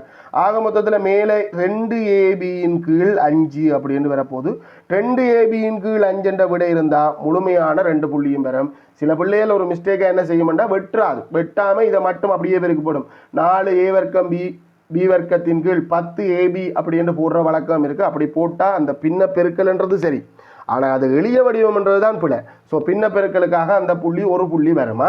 Right, okay. இதில் எதுவும் கேட்கணுமா பிள்ளைகள்? கேட்குற ஒன்றும் இல்லை, நான் தான் மிஸ் பண்ணினேன். ரைட், 15வது கேள்வி எங்களோட தாய பெருக்கல்லேருந்து வந்திருக்கு. நீண்ட நாளுக்கு பிறகு நாங்கள் தாய பெருக்கல்ல ஒரு கேள்வி பார்க்குறோம்னு நினைக்கிறேன். 2 தாயம் பெருக்கப்படும் போது 2 மூலகம் வருது. ஒரு நிறைத்தாயம் ஒரு நிரல் தாயத்தால் பெருக்கப்பட்டால் ஒரு மூலகம் வரும், அதான் ரூல். ஸோ இங்கே 2 தாயம் பெருக்கப்பட்டு இங்கே ஏ பி என்ற பெருமானத்தை காணணும், அந்த 2 மூலகத்தையும் காணணும். நம்ம தாய பெருக்களுக்கு ரொம்ப இலகுவான ஒரு புதிய வழியை நாங்கள் சொல்லியிருக்கிறோம். என்ன வழி? முதல் தாயன் நிறைத்தாயங்களாக உடைக்கப்படணும், 2ஆம் தாயன் நிரல் தாயங்களாக உடைக்கப்படணும். முதலாவது நிறையும் முதலாவது நிரலும் பெருக்கப்பட்டால் முதலாம் நிறை முதலாம் நிரலுக்கான விட ஏ வரும். முதலாவது நிறையின் 2ஆவது நிரலும் பெருக்கப்பட்டால் முதலாம் நிறை 2ஆம் நிரலுக்கான தாயம் பி வரும். ஆனால் இது கொஞ்சம் குழப்பமாக இருக்கிறதால நீ நேரடியாகவே இந்த ஏக்கும் பிக்குமான பெருமானங்கள் என்னன்றதை கண்டுபிடிச்சு போட்டுடலாம். எனக்கு இது கொஞ்சம் குழப்பமாக இருக்கிறதால என்ன செய், ஒரு செவ்வகம் ஒன்றை போட்டுக்கொள். இது நீளமான செவ்வகம் போதுமானதாக இருக்கும். முதல் தாயத்தை நீங்கள் என்ன செய்யண்டா நிரல் தாயமாக நிறைத்தாயமாக எடுக்கணும். 1,2 அப்படின்றது ஒரே ஒரு நிறைத்தாயம். 2ஆம் தாயத்தை நிரல் தாயமாக எழுதினீங்கண்டா 1 3 ஒரு நிரல் தாயம், 2 1 அடுத்த நிரல் தாயமாக இருக்க போகுது. 2 1 அப்படின்னு வரப்போம். ஒவ்வொரு நிரலும் ஒரு நிரலோட இருக்கும்னா 2 மூலகத்தை காணணும். ஓர் 1 1 அடுத்த ஈர் 3 6. இந்த 2ஐயும் 1ஐயும் 6ஐயும் கூட்டினா இந்த இடத்துக்கான மூலகம் வந்துடும் 7. அதே மாதிரி 1 தர 2 2, 2 தர 1 2. இந்த 2 பேரையும் கூட்டினா இந்த 2ஆவது மூலகம் வந்துடும் 2 2 4. ஆகவே முதலாவது ஆள் 7, 2ஆவது ஆள் 4. 7 கண்டு போட்டிருந்தா ஒரு புள்ளி, 4 கண்டு போட்டிருந்தா ஒரு புள்ளி, வேறு எந்த ஒரு செய்கவலைக்கும் புள்ளி இல்லை. தாயமாக எழுதினா 7 7 4 அப்படின்னு வரும், கமவராஜ் தானே. 16வது கேள்வி சைன் எக்ஸ் இந்த டீட்டான்னு போடுற மாதிரி எக்ஸ் சைன் எது கோணம், எக்ஸில் கோணம் அச்சரத்தில் போட்டிருக்கோம். பகுதி ஒன்றில் முழுக்க கோணங்கள் எல்லாம் அச்சரத்தில் போடுறோம். திருகோண கணிதத்துக்கு மட்டும் தான் டீட்டா பீட்டா கேமா எல்லாம் பயன்படுத்துகிறோம். டீட்டா தான் கூட சந்தர்ப்பம். சைன் எக்ஸ் இந்த பெருமானம் 5 மேல் 3 ஆயின் கொஸ் எக்ஸ் இந்த பெருமானம் என்ன? சைனுக்கும் கொஸுக்கும் இடையில் ஒரு சூத்திரம் இருக்கு பிள்ளைகள், நாங்கள் அதை பெருசாக பயன்படுத்துகிறதில்ல. சைன் வர்க்கம் டீட்டா ப்ளஸ் கொஸ் வர்க்கம் டீட்டா சமன் 1 பைதரஸ் தேற்றத்தால் வந்தது. இதெல்லாம் போக தேவையில்லை பிள்ளைகள். நீங்கள் ஒரு செங்கோண முக்கோணத்தை எடுத்துக்கொள். ஒரு செங்கோண முக்கோணத்தில் சரிதானே, ஒரு செங்கோண முக்கோணத்தில் பக்கங்களுக்கு இடையில் 2 பக்கங்களுக்கு இடையில் ஒரு தொடர்பு இருக்குது. இதில் ஒரு கோணம் எக்ஸ் என்று சொன்னால் சைன் எக்ஸ் என்ற சைன் விகிதம் அப்படின்ற என்னன்றதை எடுத்துக்கொள். சைன் விகிதம்ன்றது எதிர்ப்பக்கத்தின் கீழ் செம்பக்கம். மொத்தமாக 3 விகிதம் இருக்குது. சைன் விகிதம், கொஸ் விகிதம், டான் விகிதம். சைன்ன்றது எதிர்ப்பக்கத்தின் கீழ் செம்பக்கம், கொஸ்ன்றது அயல் பக்கத்தின் கீழ் செம்பக்கம், டேன் என்றது எதிர்ப்பக்கத்தின் கீழ் அயல் பக்கம். பாடமாக்க கஷ்டமா இருந்தா நாங்கள் ஒரு சின்ன ஒரு ஷார்ட்கட்டும் வச்சுக்கோம். என்னை செருப்பால் அடித்தவனை செருப்பு எடுத்து அடிப்பேன் அப்படின்ற மாதிரிலாம் வச்சுக்கோம். என்ன எதிர்ப்பக்கம் 3 இருந்தா செம்பக்கம் 5 இருக்கும். இல்லை எதிர்ப்பக்கம் 3 இந்த 2 மடங்கா இருந்தால் செம்பக்கம் 5 இந்த 2 மடங்கா இருக்கும். நம்ம அப்படியே அதை போடுவோம். எதிர்ப்பக்கம் 3 செம்பக்கம் 5. இப்போ நாங்கள் அயல் பக்கத்தை கண்டுபிடிச்சிட்டோம்னா cos x கண்டுபிடிச்சிட்டோம். பைதகரஸ் தேற்றம் உங்களுக்கு அயல் பக்கத்தை கண்டுபிடிக்கிறோம் உதவும். பைதகரஸ் மும்மை 3 4 3 அடுத்து 5 வருதுண்டா கட்டாயம் இது 4. நீங்கள் இதுக்கு ஒரு எக்ஸ் இல்லை ஒரு எக்ஸ் போடலாது, அங்கே ஆல்ரெடி எக்ஸ் இருக்குது. வேறு ஒரு அச்சரத்தை போட்டு நாங்கள் அந்த குறித்த பக்கத்தை பைதகரஸ் தேற்றத்தால் நோமலாக காண போகிறோம்னாலும் காணலாம், நாங்கள் வேகமாகவும் காணலாம். பைதகரஸ் மும்மை என்ற பாடம் படிச்சுக்கோம். cos x சமன் நமக்கு cos விகிதம் தான் வேணும். cos x சமன் அயல் பக்கத்தின் கீழ் செம்பக்கம், அது விகிதம். இது அது அப்படித்தான். அயல் பக்கம் என்றது யாருண்டா cos x என்ற கோணத்துக்கு செம்பக்கம் இல்லாத மற்ற பக்கம், அது 4ன் கீழ் 5 அப்படின்னு வரும். இதை சில பிள்ளைகள் தசமத்தில் 0.8 கொடுத்துருப்பாங்க. தசமத்தில் கொடுக்கணும் இல்லை, பின்னத்திலேயே கொடுக்கலாம், ஆனால் எளிய வடிவில் கொடுக்கணும். 5ல் 4 கண்டு இருந்தால் முழுமையான 2 புள்ளியும் கிடைக்கும். இல்லை 0.8 இருந்தாலும் முழுமையான 2 புள்ளி கிடைக்கும். படத்தில் எதிர்ப்பக்கம் அயல் பக்கம் என்ற கேட்ட மாதிரி கொடுத்துருந்தா ஒரு புள்ளி கொடுக்கலாம். அது இங்கே குடுபட்டு தோன்றது எனக்கு தெரியாது, கொடுக்கலாம். சைன் எக்ஸோ சைன் தீட்டாவோ தந்துட்டு கொஸ்டீட்டாவோ டான் தீட்டாவோ காண்ற கேள்விக்கு உதவாது. இந்த பொஸ்பாட்டில் வர்ற கேள்வி ஒரு விகிதம் தந்துட்டு மற்ற விகிதம் கேட்டால் பொஸ்பாட்டில் வர்ற கேள்வி இதை தெளிவாக விளங்கிக்கொள்வோம். பொஸ்பாட்டில் வர்றதுன்னா நீங்கள் அது முக்கோணத்துக்கு கொண்டு போங்க. பைதகரஸ் தேற்றத்தை வச்சு அடுத்த பக்கத்தை கண்டுபிடிங்க. அதுக்கு பிறகு என்ன விகிதம் கேட்டாலும் போடலாம். சைன் விகிதமோ கொஸ் விகிதமோ டான் விகிதமோ ஒரு விகிதம் தெரிஞ்சால் பைதகரஸ் மும்மைக்குள்ளே அடங்கினா மற்ற விகிதத்தை சொல்லலாம். சரியான அடங்காட்டி எங்களுக்கு என்ன அதை சேடு வடிவில் சொல்ல வேண்டி வரும். எங்களுக்கு இருக்குது தானே சைன் 30 கோஸ் 30 எல்லாம் எங்களுக்கு சேடோடு தானே வர்க்கமூலம் 3 அதெல்லாம் இருக்குது தானே சேடு, அதோட சொல்லக்கூடியதாக இருக்கும். முழுவனில் சொல்கிறதுக்கும் வழி இருக்குது, சேடோட சொல்கிறதுக்கும் தெரிஞ்சு வச்சுக்கொள்ளுங்க. இப்போ நான் சொல்கிறது புரியலைன்னா உங்களுக்கு ஒரு விஷயம் சொல்லட்டும். அப்படியில் ஒரு முக்கோணம் சேடோட நீங்கள் பக்கங்கள் சொல்கிறதுக்கு கதைக்கிறது பாருங்க பிள்ளைலாம். ஒரு குறித்த கோணத்தில் இந்த குறித்த கோணம் டீட்டான்னு வைக்கிறேன்னா சைன் டீட்டா இந்த விகிதம் 1ன் கீழ் வர்க்கமூலம் 3. உனக்கு 1ன் கீழ் வர்க்கமூலம்னு உண்டு, நான் நினைக்கிறேன் 30 பாகைக்கு வரும்னு நினைக்கிறேன். அது உனக்கு தேவையில்லை. சைன் டீட்டா இந்த விகிதம் 60க்கு வரும்னு நினைக்கிறேன்னா, எனக்கு அது துல்லியமாக தெரியலை. 60க்கு தான் வரும். அந்த 60க்கோ அது 30க்கோன்றது உனக்கு தேவையில்லை. சைன் டீட்டா இந்த விகிதம் 1ன் கீழ் வர்க்கமூலம் 3 நான் சும்மா கேட்குறேன். சைன் கொஸ்ஸும் கேட்கலாம் டேனும் கேட்கலாம். கொஸ் டீட்டா என்னென்னு கேட்குறேன், டேன் டீட்டா என்னென்னு கேட்குறேன். இதில் ஏதோ ஒன்று தான் கேள்விப்படும். இப்போ இப்படி காண்றது சைன்ண்டா என்ன, சைன் டீட்டாண்டா என்ன, எதிர்ப்பக்கத்தின் கீழ் செம்பக்கம். இதில் உங்களுக்கு தெரியாட்டி அது நான் சொல்கிறேன் பிள்ளைகள். சைன் கொஸ் டேன் அப்படின்றது தான் ஓடர். சைன்ன்றது அந்த ஏதோ ஒரு கோணத்தோட கதை கோணம் முன்னாடி அதோட கோணம் டீட்டாவும் பெறணும். என்னை செருப்பால் அடித்தவனை செருப்பு எடுத்து அடிப்பேன்.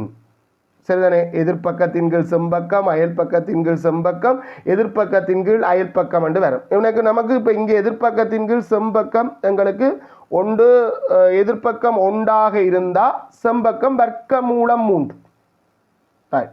இப்போ வர்க்கமூலம் 3 வந்தால் சரி ஓகே. அப்படி வர்க்கமூலம் 3 சேடு இருக்கிற மாதிரியே இருக்கட்டும், என்ன பிரச்சனை, சேடு இருக்கட்டும். ரைட். இப்போ நமக்கு என்ன வேணும், அயல் பக்கத்தை காணணும். அது 60க்கு வராதா, நான் பிள்ளையா சொல்லி போட்டேன், 60க்கு வராது. அயல் பக்கத்தை காணணும். அயல் பக்கத்தை எப்படி காணலாம், பைதகரஸ் தேற்றம். இது பைதகரஸ் தேற்றத்தை முழுமையாக பயன்படுத்த வேண்டியிருக்கும். இதுக்கு ஒரு அட்சரம் ஒன்றை வைக்கிறேன். இதில் வரைக்கும் எக்ஸ் வரையில் தானே அட்சரத்தை வச்சா பைதகரஸ் தேற்றத்தின்படி செம்பக்கத்தின் வர்க்கம் வர்க்கமூலம் 3ன் வர்க்கம் ஏனே இரு பக்கங்கள் ஒன்று வந்து எக்ஸு மற்றது வந்து ஒன்று இந்த வர்க்கத்தையும் எக்ஸ் இந்த வர்க்கத்தையும் கூட்டுறதுக்கு சமனாக இருக்கும். வர்க்கமூலம் 3 இந்த வர்க்கம் 3, 1 இந்த வர்க்கம் 1, எக்ஸ் இந்த வர்க்கம் எக்ஸ் வர்க்கம் வந்து வரும். இந்த 1 அங்கே போய் கழிவு விட்டா எக்ஸ் வர்க்கம் வந்து 2 இருக்கும், எக்ஸ் வந்து வர்க்கமூலம் 2 இருக்கும். இப்போ எக்ஸும் வந்து எங்களுக்கு என்னத்தில் வந்தது, சேடில் தான் வந்துட்டு, வரக்கூடாதுன்ற அவசியம் இல்லையே. ரைட். இப்போ நம்ம விஷயத்துக்கு வருவோம் இல்லையா. கொஸ் விகிதம்ண்டா என்ன, அயல் பக்கத்தின் கீழ் செம்பக்கம். அயல் பக்கத்தின் கீழ் செம்பக்கம். அயல் பக்கம் சேடு எங்களுக்கு அயல் பக்கம் எது, தீட்டாவுக்கு அயல்ல இருக்கிற செம்பக்கம் தவிர்த்து அயல்ல இருக்கிறது வர்க்கமூலம் 2ன் கீழ் 1 வர்க்கமூலம் 2ன் கீழ் வர்க்கமூலம் 3 வரும். அதே மாதிரி டான் விகிதம். டான் விகிதம் என்னவா இருக்க போது, எதிர்பக்கத்தின் கீழ் அயல் பக்கம் ஒன்றின் கீழ் வர்க்கமூலம் 2 இருக்க போகுது எதிர்பக்கம். அப்படி எங்களுக்கு ஏதாவது ஒரு விகிதம் தந்துட்டு அடுத்த விகிதம் கேட்கலாம். இதுவரைக்கும் எங்களுக்கு பைதகரஸ் மும்மைக்குள்ள முழுவனில் வர்ற மாதிரி தான் கேள்விடுது. எங்களுக்கு சேடு வரக்கூடாது அப்படின்ற அவசியம் இல்லை. ஏன்னா சேடு உண்மையாக இஎல்சிக்கில் இருக்கோ இல்லையோன்றதுல எந்த தெளிவும் இல்லை. ஸோ சேடு வந்து கொண்டிருக்கு. நீங்கள் பார்க்கலாம் அண்ணல வாக்கள் பெருமானத்தில் போன வருஷமும் சரி அதுக்கு முதல் வருஷமும் சரி சேடுகள் உள்ள நுழைஞ்சிட்டு அது இஎல்சியை பிரேக் பண்ணிக்கொண்டு உள்ளால வந்துட்டு. ஸோ நீங்கள் இதிலேயும் கொஞ்சம் கவனம் எடுத்துக்கொள்ளுங்க. சேடுகளில் வந்தாலும் நாங்கள் பைதகரஸ் தேற்றத்தை பயன்படுத்தி மற்ற விகிதங்களை ஒரு விகிதம் தந்துட்டு மற்ற விகிதம் கேட்டால் கட்டாயம் செங்கோண முக்கோணத்துக்கு வந்தே தான் ஆகணும். சூத்திரங்களை பயன்படுத்துறதை தவிர்த்துக்கணும். இந்த சூத்திரத்தை பயன்படுத்தினாலும் இது வெறும் சூத்திரத்தை பயன்படுத்த வேணாம், நேராக செங்கோண முக்கோணத்தை பயன்படுத்தணும். 17வது கேள்வி, பொருள் ஒன்றை கொள்வனவு செய்யும் போது அப்பொருளின் பெறுமதிக்கு வெட்வரியாக 8% மறவிடப்படுகின்றது. வெட்வரி என்றால் அதை கொள்வனவு செய்தால் அந்த டைம் 8% கொடுக்கணும். திரும்ப கொள்வனவு செஞ்சால் திரும்ப 8% கொடுக்கணும். 8% மறவிடப்படுகின்றது.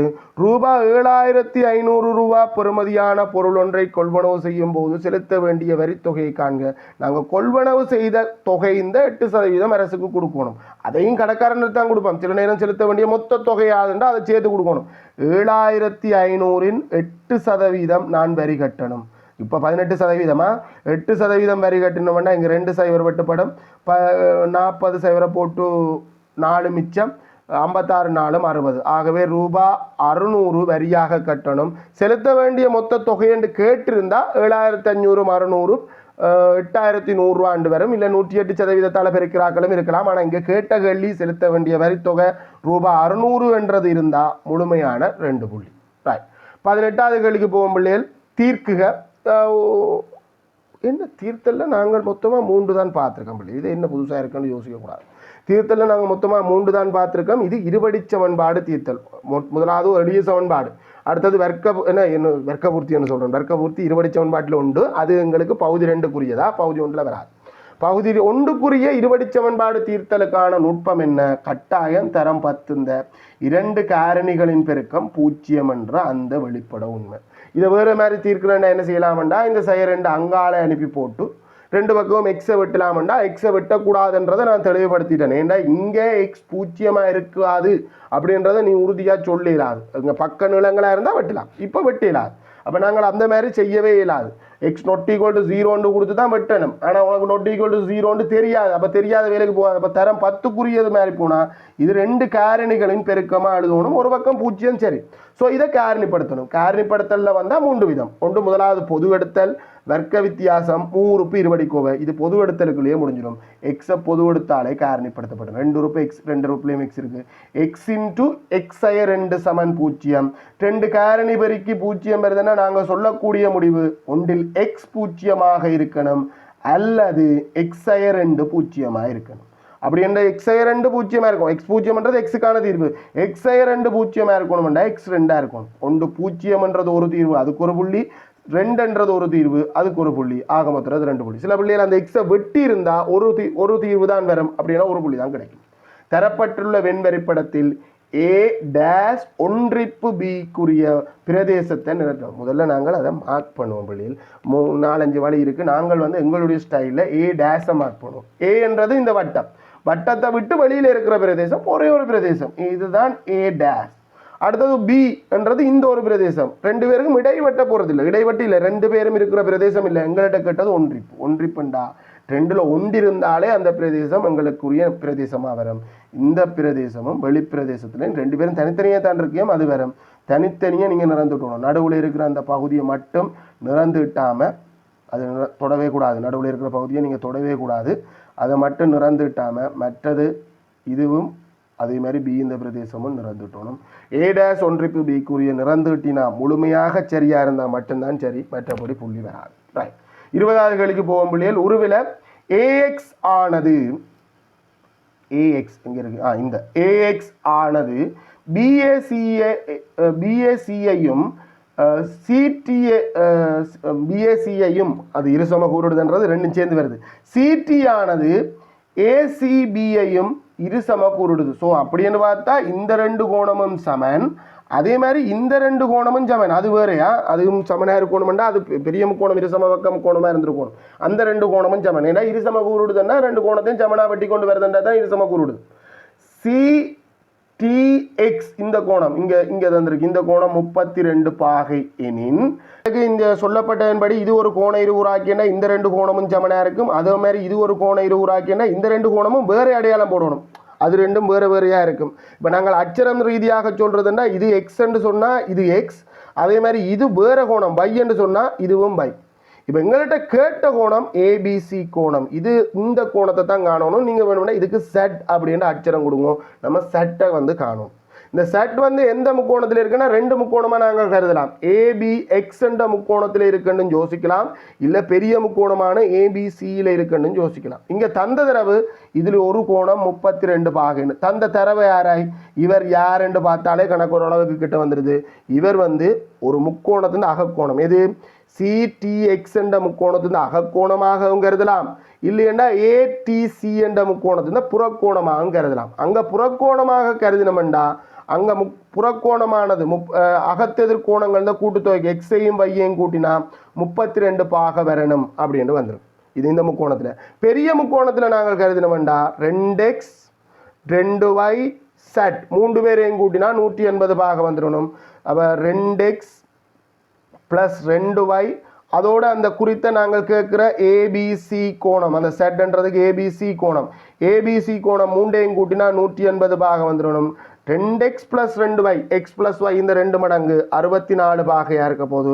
ஆகவே ஏபிசி கோணம் 180லேருந்து 64 கழிச்சா ஏபிசி கோணம் 160 கழிச்சா 120, அங்கே 4 கழிச்சா 116 பாகையாக இருக்க போது. 116 பாகை என்ற விடை இருந்தால் 2 புள்ளி கிடைக்கும். கொஞ்சம் வித்தியாசமான அனுபவம், என்ன நாங்கள் டக்குன்னு செய்ய முடியலை, கொஞ்சம் தடக்கி போனோம். 21வது கேள்வி. செவ்வட்ட உருளை வடிவ பேணி ஒன்றின் வலை மேற்பரப்பு 1320 சென்டிமீட்டர் வர்க்கமாகும். அதன் உயரம் 15 சென்டிமீட்டர் ஆகுமெனின் பேணியின் அடியின் ஆரையை காண்க. பொதுவாக இந்த மாதிரி எங்களுக்கு லேசில் வர்றையில் கூடுதலாக பேணி இந்த பரிதி இந்த நீளத்தை காணுங்கோ அப்படின்னு கூட வரலாம். ஆனால் பேணியின் அடியின் ஆரைன்றது ப்ரொசீஜர் கொஞ்சம் பெரிய நீளமான இருக்கும். பேணியின் அடியின் ஆரையை காண்க. இங்கே ஆறுக்கு பெறுமதியும் ஏச்சும் ஆரை ஆறாகவும் ஏச் உயரமோ உடையதுமான செவ்வட்ட உருளை இந்த வலை மேற்பரப்பு தந்திருக்கு 2πr/h. பொதுவாக சூத்திரம் தரப்படுவது அந்த அடிப்படையில் தந்திருக்கு. ஒரு உருளை ஒன்றிருந்த வலை மேற்பரப்பை நாங்கள் பெற்றுக்கொள்றதுக்கு அந்த வளைந்திருக்கிறது, நாங்கள் கூடுதலான பள்ளிகளுக்கு வலை மேற்பரப்புன்னா கீழே இருக்க வட்டம் தான் வளைஞ்சிருக்குன்னு நினைக்கிறது. இல்லையடா, வட்ட முகம் வந்து தட்டையான முகம், அது வந்து இப்படி எடுத்து வெட்டி நாங்கள் மேசையில் போட்டோம்னா மேசையில் இருக்கும். எது வளைஞ்சிருக்கும் அப்படின்னு சொன்னால் அந்த அந்த அந்த கவர் பண்ணியிருக்க பகுதி தான் வளைஞ்சிருக்கும். அதை நாங்கள் நீட்டி நிமித்தி அதை வெட்டி போட்டு நீட்டி நிமித்தினோம்னா ஒரு செவ்வகம் பெறும். அந்த செவ்வகத்தின் இந்த பரப்பளவை காண்றதுக்கு எனக்கு நீளமும் அகலமும் வேணும். நீளம்ன்றது இங்கே வட்டம் உருளையை பொறுத்த வரைக்கும் வட்ட முகத்தின் பரிதீந்த நீளமாக இருக்கும். வட்டத்தின் பரிதீந்த நீளத்துக்கான சூத்திரம் 2πr. அடுத்தது அகலம் வந்து செவ்வகத்தின் அகலம் வந்து உருளைந்த உயரமாக இருக்கும். அதிலேருந்து வந்தது தான் வலை மேற்பரப்பு சமன் எங்களுக்கு 2πr/h அப்படின்ற சூத்திரம். இப்போ எங்களுக்கு இந்த சூத்திரத்தில் பைக்கு பதிலாக 22/7 போட்டுமா உயரம் தந்திருக்கு, வலை மேற்பரப்பு தந்திருக்கு. நாம் காண வேண்டியது ஆர். முதல்ல எங்களுக்கு ஆர் வந்து இலகுவாக காணக்கூடியதாக இருக்கும். வலை மேற்பரப்பு சமன் சூத்திரத்தில் 2πr/h அதை பிரதியிடுவோம். இனி அடுத்த கட்டத்தில் வலை மேற்பரப்பு இந்த முறை தெரியும் 1320 சமன் 2, பைக்கு பதிலாக 22/7. ஆரை எங்களுக்கு தெரியாது, அதை தான் தேடி போகிறோம். உயரம் தெரியும், உயரம் வந்து 15 சென்டிமீட்டர். Right, okay. இது மொத்தமாக இந்த பட்டண பாருங்க பிள்ளைகள், சமன் தான் இந்த மொத்தம் உறுப்புகளையும் பிரிக்குது. இங்கால ஒரு ஆள் சமனுக்கு இங்கால ஒரு ஆள் சார் 1 2 3 4 பேர் இருக்கிறீமே அப்படின்னு கேட்டால் 4 பெருக்கி கொண்டிருக்கிறீங்க. 4 காரணிகள் என்று தான் சொல்லுவோம் மொழிய. இவ்வளவும் சேர்ந்து ஒரு செட் தாண்டா. ஏதாவது இதுக்குள்ள மேலே கீழே வெட்டி சுருக்க முடிந்தால் சுருக்க முடியாது. 7ஆல் முழு எண் வரக்கூடிய மாதிரி அங்கே யாரையும் வெட்ட முடியாது. ஸோ இப்போ நாங்கள் நீங்கள் என்ன செய்யலாம், உண்மையை சரியாக செய்யணும்னா இவ்வளோத்தையும் சுருக்கி பிறகு அங்கே கொண்டு போய் குறுக்கு பெருக்கம் போட்டு 7 அங்கே போகும், இங்கே பெருக்கினால் அங்கே போய் பிரிப்பார். அது கொஞ்சம் கஷ்டம். நம்ம இப்போ அடுத்தது செகண்ட் பார்ட்டுக்கு ஏற்ற மாதிரி சமன்பாட்டின் இருபுறமும் சுருக்க தெரியும். சமன்பாட்டின் இருபுறமும் மேலே மேலே வெட்டுப்படும். 2ஆல் வெட்டினண்டா இதை 2ஆல் வெட்டினா 6, ஒரு மிச்சம் திரும்ப 6, 620 வரும். திரும்ப 22ஆலேயே வெட்டலாம். பார்த்தோன்னே ஐடியா விளங்குது. 22ஆல் வெட்டினோம்னா இங்கே ஒரு முறை என்று வரும். அங்கே 22ஆல் வெட்டினோம்னா 66, 22ஆல் வெட்டினா 3, அங்கால இருக்க பூச்சியத்தோட சேர்த்து 30 முறை. திரும்ப இங்கே 15ஆல் 2 பக்கம் வெட்டினோம்னா இங்கே ஒரு முறை, 30 15ஆல் வெட்டினா 2 முறை. அதாவது சமன்பாட்டின் மேலே மேலேன்றது என்ன, 2 பக்கமும் அந்த நான் 15ஆல் வகுக்கிறேன், 2 பக்கமும் 2ஆல் வகுக்கிறேன், 2 பக்கமும் 22ஆல் வகுக்கிறேன். அதைத்தான் நான் மேலே மேலே வெட்டுறோம்னு சொல்கிறது. ஸோ இங்கே வந்து வெட்டி முடித்தோம்டா 2 மிஞ்சும், இங்கே மேலே எல்லாம் வெட்டுப்பட்டுரும். ஆனால் கீழே இருந்தால் 7 வெட்டுறதுக்கு வழி இல்லை. ஸோ இந்த 7 நான் அங்கே அனுப்பினேன்டா, பிரிக்கின்ற 7 அங்கே போய் பெருக்கும், அங்கே இருக்கிற 2 7ஆல் பெருக்கினோம்டா 14 சென்டிமீட்டர். இப்படி வெட்டி பழகினோம்டா தான் இதை கொஞ்சம் வேகமாக செய்யலாம். இப்படி வெட்டலை அப்படின்னா நாங்கள் சுருக்கி போட்டு இதை கொண்டு போய் அங்கே வச்சு அதை வச்சு பிரிக்கும்போது பெரிய நம்பரை வச்சு பிரிக்கவும் தெரியாமல் அதுக்கு பிறகு வெட்டவும் தெரியாமல் பெருசாக கஷ்டப்பட வேண்டி இருக்கும். ஸோ நம்ம பழகணும், இப்படி தான் செய்யணும் அப்படின்ற மாதிரி பழகணும். 14 சென்டிமீட்டர் என்ற விடை இருந்தால் முழுமையான 2 மார்க்ஸ். அது சுற்றி வந்திருந்தாலும் சரி, சிலோவாக வந்திருந்தாலும் சரி, பிரதியிட்டது சரியாக இருந்தாலே, இந்த லைன் முழுமையாக நீ சரியாக பிரதியிட்டு இருந்தாலே 1 மார்க்ஸ் வரும். வெண்வரிப்படத்தில் ஒவ்வொரு பிரதேசத்துக்குமான மூலகங்களின் எண்ணிக்கை தரப்பட்டுள்ளது.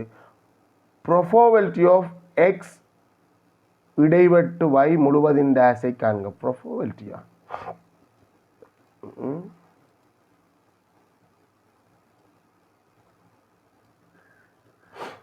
எண்வரி படத்தை வச்சு நிகழ்தகவுகள் தான். Right, okay. ஆனால் ஒரு சிக்கல் என்னடாப்பா மாற்றினதா யாராவது மேல்மாகாண பிள்ளைகள் சொல்லுங்களா, இந்த கேள்வியில் இது மாற்றம் வந்ததா? நம்பர் ஆஃப் எக்ஸ் இடைவெட்டு அப்படி இது மாற்றினாங்களா? இப்படியே தான் விட்டாங்களா? Right, okay. அதுக்கு நமக்கு ஒரு சின்ன சிக்கலும் இருக்குடா. இப்போ நிகழ்தகவை நாங்கள் பின்னம் நிகழ்தகவை தரம் என்ற ஐடியாவில் நாங்கள் செய்யணுமெண்டா இங்கே இருக்கிற பேர்கள் சம நேர்தகவுள்ள பேர்களாக இருக்கணும். இதே இந்த மூலகங்கள் எண்ணிக்கைன்னு சொல்கிறது பேர்களின் எண்ணிக்கையை தான் சொல்கிறோம். இதுக்குள்ளே 7 பேர்கள், இதுக்குள்ளே 4 பேர்கள், இதுக்குள்ளே 2 பேர்கள், இதுக்குள்ளே 6 பேர்கள். அதாவது எக்ஸ் என்ற நிகழ்ச்சியை நடத்தக்கூடியது மொத்தமாக 11 பேர்கள். அதில் 4 பேர் வையையின் நடத்தக்கூடியது, அதில் 2 பேர் வையை மட்டும்தான் நடத்தும், 6 பேர் இந்த ஒட்டுமொத்தமாக எதையுமே நடத்தாது. இப்போ முதல்ல நம்ம எக்ஸ் இடைவெட்டு வை முழுவதின் டேஸ் அப்படின்றத எதை சொல்லுது அப்படின்றத பார்ப்போம். முதல்ல எக்ஸ் இடைவெட்டு வையை கண்டுபிடிப்போம். இடைவெட்டுண்டா என்ன அர்த்தம்னா ரெண்டும் இருக்கணும், எக்ஸுக்குரிய பிரதேசமாகவும் இருக்கணும், வைக்குரிய பிரதேசமாகவும் இருக்கணும். இப்போ எக்ஸ்ன்றதை நான் மார்க் பண்ணேன்டா இந்த 2 பிரதேசம் எக்ஸுக்குரியது, வைக்குரியதை மார்க் பண்ணேன்டா இந்த 2 பிரதேசம் வைக்குரியது. எக்ஸ் இடைவெட்டு வை என்றது இந்த 4 மட்டும்தான் எக்ஸ் இடைவெட்டு வைக்குரிய மூலகம். இந்த 4 மட்டும் தவிர்ந்த அனைத்து பிற மூலகங்களும் 4 மட்டும்னா இப்போ நான் புல போடுற அவ்வளவும் நமக்கு தேவையான நம்ம தேடி வந்த எக்ஸ் இடைவெட்டு வை முழுவதின் டேஸ் என்றது இந்த 7 வந்த பிரதேசமும் வரும், இந்த 2 வந்த பிரதேசமும் வரும், 6 வந்த பிரதேசமும் வரும். ஆக மொத்தத்தில் இங்கே எத்தனை மூலகங்கள் இருக்குது? இந்த 7, 2, 9, 15 மூலகங்கள் இருக்குது. இந்த எக்ஸ் இடைவெட்டு வை முழுவதின் டேஸ் என்ற பிரதேசத்தில் மூலகங்கள் எண்ணிக்கை, அதாவது நம்பர் ஆஃப் எக்ஸ் இடைவெட்டு வை முழுவதின் டேஸ் 15, நம்பர் ஆஃப் எஸ் அதாவது நம்பர் ஆஃப் அகிலத்தொடை என்ன அது வந்து இது வந்து 15, நம்பர் ஆஃப் அகிலத்தொடையாக வரும். அதைத்தான் நாங்கள் இந்த எங்கள் மாதிரி வழி என்ற கதையில் வரும்போது நம்பர் ஆஃப் எஸ் ஆக மாறும். அது வந்து 19 மொத்தமாக பாருங்க, 19, 11, 11, 2, 13, 19. ஆகவே ப்ரொபோவல்டி ஆஃப் எக்ஸ். ஆனால் உண்மையாக இந்த சூத்திரம் வேலை செய்ய வேணும் அப்படின்னா இது சமநேர்தக உள்ள பேர்களை உள்ளடக்கிய மாதிரி வழியாக இருக்கணும். சமநேர்தக உள்ள பேர்களை உள்ளடக்கிய மாதிரி வழி என்று எடுத்துக்கொள்வோம். அவர் சொல்லி இருக்கணும், சொல்லுப்படையில் நாங்கள் எடுத்துக்கொள்வோம். ஆக மொத்தத்தில் இதுக்கான விட 15 கீழ் 19 என்று வரப்போது. 15 கீழ் 19 என்ற விடை இருந்தால் நீங்கள் நேரடியாகவும் போட்டுக்கலாம், இந்த சூத்திரங்கத்தில் ஒன்றும் தேவையில்லை. 15 கீழ் 19 என்ற விடை இருந்தால் நேரடியாக உங்களுக்கு முழுமையான 2 மார்க்ஸும் கிடைக்கும். நம்பர் ஆஃப் எஸ் இல்லை நம்பர் ஆஃப் எக்ஸ் இடைவெட்டு வை முழுவதின் டேஸ் சமன் 15 என்று இந்த லைன் இப்படி முழுசாக இருந்தால், தனி 15 இருந்தால் அப்படி கொடுக்கணும். இந்த லைன் இப்படி முழுசாக இருந்தால் அந்த 1 மார்க்ஸ் வர்றதுக்கு வாய்ப்பு இருக்குது. முழுமையாக கேட்கப்பட்ட கேள்விக்கு விட கொடுத்தா தான் உங்களுக்கு முழுமையான 2 புள்ளியும் கிடைக்கும். 23வது கேள்விக்கு போகும் பிள்ளைகள். 23வது கேள்வி வட்டம் தொடர்பான கேள்வி. தரவுகளை குறிப்போம், பிறகு கேள்வியை யோசித்தாலே வட்டம் தொடர்பான கேத்திரகணது கேள்வியை அரங்கிடும். வட்டத்தின் மையம் ஓவாம். ஓவை மையமாக உடைய வட்டத்தில் இ எங்கே இருக்கு? EAB கோணம். இந்த குறித்த கோணம் வந்து எங்களுக்கு பெர்மனன்ட் வந்திருக்குது 40 பாகையாம். இந்த குறித்த கோணம் வந்து 40 பாகையாம். ஏஇ என்ற பக்கமும் ஏஇ இந்த பெரிய பக்கம் ஏஇ என்ற இந்த பெரிய பக்கம் ஏயிலேருந்து இ வரைக்கும் ஒரு கதை மார்க் பண்ணுவோமா? ஏஇ என்ற பக்கமும் ஏபி என்ற பக்கமும் நீளத்தில் சமனாம். ஓகே, இந்த ரெண்டு பக்கமும் இருக்கிற மாதிரி ஒரு முக்கோணம் எங்களுக்கு கண்ணில் படுதுன்னு, ரெண்டு பக்கம் இருக்கிற மாதிரி ஒரு முக்கோணம் கண்ணில் படுதுன்னா, ஸோ இந்த முக்கோணம் இரு சமபக்க முக்கோணம். இரு சமபக்க முக்கோணமாக இருந்தால் சமனான பக்கங்களுக்கு எதிரான கோணங்கள் சமன். நான் இதெல்லாம் என்னதுக்கு சொல்கிறேன்? இந்த தரவு எனக்கு என்னத்தை காட்டி தருது அப்படின்றது சொல்கிறேன். ஸோ அந்த அடிப்படையில் பார்த்தா இந்த கோணம் எக்ஸ் என்று சொன்னால், இது ரெண்டுமே தெரிய இல்லை தானே, இந்த கோணமும் எக்ஸ் ஆக இருக்க போகுது. சரி, கேள்வி வச்சுட்டு வருவோம். பிற முக்கோணத்தினாக கோணத்தை கொடுத்தோம் பார்க்கலாம். சரி, என்ன கோணத்தை கேள்விடுதுன்னு பார்த்துட்டோம்னா படிச்சிடுவோம். டிஓசி கோணத்தில் டிஓசி கோணம் இந்த பக்கம் இருக்கிற கோணத்தை தான் கேள்விடுது. இப்போ நேரடியாக உண்மையாக இந்த கோணத்தை காண்றதுக்கு வழி இருக்குது. அது இந்த கோணத்தை கண்டுட்டோம்னா சரி. ஆனால் இதை வந்து மறைமுகமாகவும் காணலாம். எது? டிஓசி கோணத்தை காணோம்னா, டிஓசி என்றது டிகமசியிலிருந்து மையத்தில் எதிரமைத்த கோணம், டிகமசியிலிருந்து பரிதியில் எதிரமைத்த கோணம், பியில் எதிரமைத்த கோணத்தை கண்டுட்டோம்னா சரி. ஆனால் இந்த ஏசி என்றது நேர்கோடாக இருக்கிறதால பியில் வந்து ஒட்டுமொத்தமாக ஏசி என்ற விட்டம் எதிரமைக்கிற கோணம் 90 பாகை. அதுக்கு நம்ம எக்ஸை கண்டுட்டோம்னா இந்த கேள்வி ரெண்டு விதத்தில் மூவ் பண்ணி போகலாம். எப்படியோ எக்ஸை காணும்.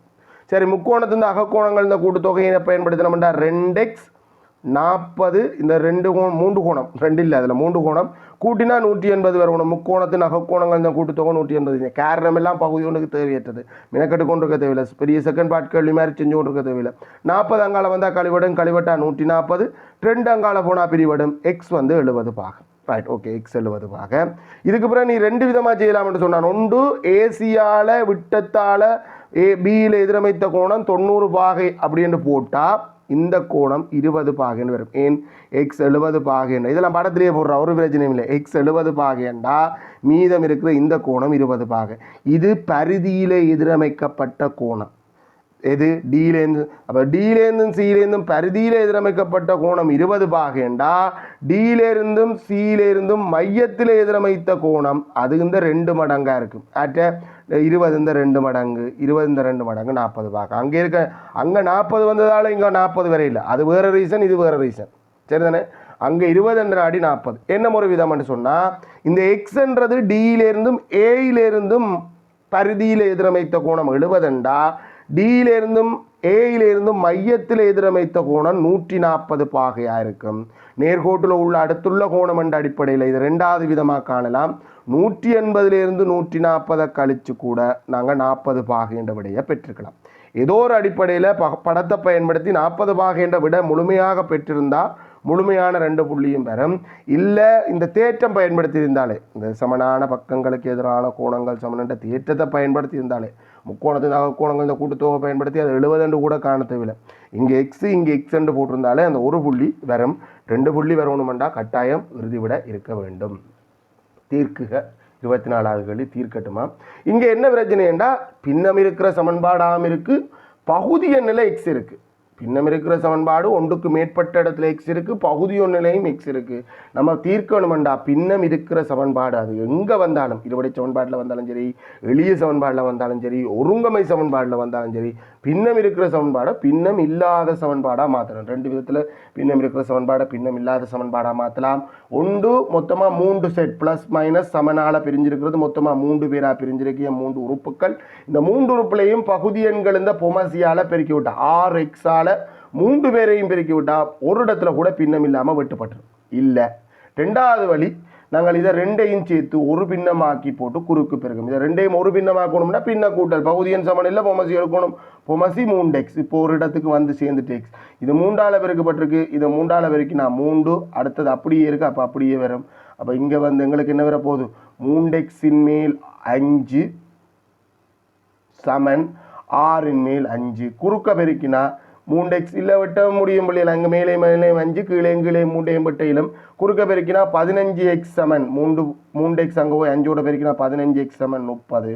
எக்ஸை காணணும் பண்ணால் சமன்பாட்டின் இருபுறமும் 15ஆல் பிரிக்கலாம், இல்லை இங்கே பெருக்கி கொண்டிருக்க 15 அங்கே அனுப்பலாம், அதுவும் போய் பிரிக்கும். எக்ஸ் சமன் 2. நீங்கள் எவ்வளோ வேகமாக காணணுமோ அவ்வளோ வேகமாக காண். எக்ஸ் சமன் 2 விட இருந்தால் முழுமையான 2 புள்ளியும் வரும். இல்லை இந்த சுருக்கள் பின்ன சுருக்கள் 3x மேல் 5 என்று வந்து அந்த பக்கம் 6 மேல் 5 என்று இருந்தால் ஒரு புள்ளி வரும். சில நேரம் இதுலேருந்து கூட பிழைச்சி எக்ஸ் சமன் அரை என்று கொடுத்தாக்களும் இருக்கும். விடுவாக்க செக் பண்ணி பாருங்க. எக்ஸ் சமன் 2 விட இருந்தால் முழுமையான 2 புள்ளி. 25வது கேள்விக்கு போவோம். ஒழுக்கு தொடர்பான கேள்வி. ஏபி பிசி என்பவற்றிலிருந்து சமதூரத்திலும் பொதுவாக இந்த ஒழுக்கு தொடர்பான கேள்வியை நீங்கள் விளங்கிக் கொள்ளுங்க பிள்ளைகள். 2 ஒழுக்கு கீற சொல்லி வரலாம், இல்லை அதில் ஒரு ஒழுக்கு கீறப்பட்டு இருக்கும். ரைட், ஏதோ ஒரு ஒழுக்கு. இப்போ சில நேரம் ஒரு செவ்வகம் இந்த பக்கத்தில் இருக்குமெண்டா அது ஒரு ஒழுக்கு தான் பிள்ளைகள், அந்த பக்கத்தில் இருக்கணும் அப்படின்றது ஒரு நிபந்தனை. சரிதானே? 2 நிபந்தனை வரும். உருவில் ஏபி பிசி என்பவற்றிலிருந்து சம தூரத்திலும், அது சொல்லப்படையில என்ன என்பவற்றுக்கு தூரத்திலும் என்று தான் போட்டிருக்கு. சம தூரத்திலும் ஏபிக்கு 3 சென்டிமீட்டர் தூரத்திலும் இருக்கும் புள்ளி பி. அப்போ நாங்கள் முதலாவது ஏபி பிசி என்பவற்றிலிருந்து சமதூரம் ஒழுக்கு ரீதியாக பார்த்தா 2 நேர்கோட்டில் இருந்து சமதூரத்தில் இருக்கிற புள்ளிகள் அது இந்த கோண இருகூறாக்கியில் இருக்கும்.